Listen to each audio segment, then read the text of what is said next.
Hola chicos, vamos a continuar con nuestra clase y recordemos que estamos conversando y aprendiendo sobre la fauna salvadoreña.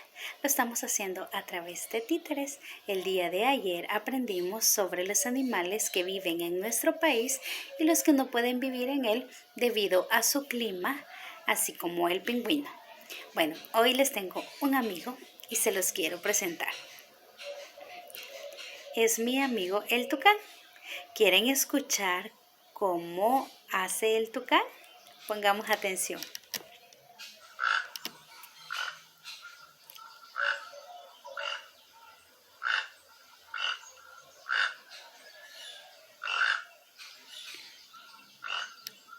Muy bien.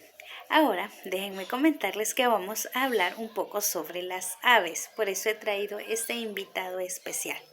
Y él va a estar conmigo. Él también quiere enseñarles los sonidos de algunos de sus otros amigos que también son aves. ¿Quieren escucharlos y quieren conocerlos? Muy bien, se los voy a poner. A ver, escuchemos. Este es el búho.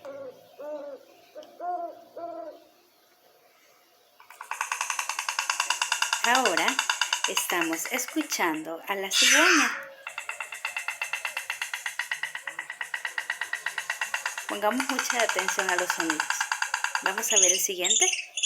Este es el sonido del colibrí. No sé si ya lo han visto en el patio de su casa, este pajarito.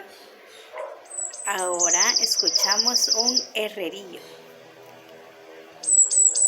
Escuchen qué lindo su canto. Vamos a ver el siguiente. Es un faisán.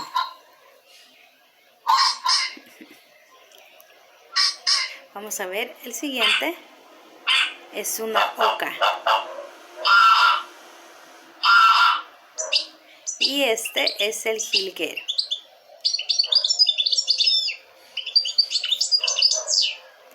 Bueno, nos vamos a quedar ahí y espero que les haya gustado escucharlos y conocerlos. Ahora ustedes pueden identificarlos o incluso poner atención si en su casita pueden escuchar algún otro tipo de ave. Bueno, como yo les he comentado, en mi casa a veces vienen talapos, a veces vienen pericos y es muy importante que los cuidemos. Recuerden que ellos no son para vivir enjaulados, sino siempre estar en libertad. Bye.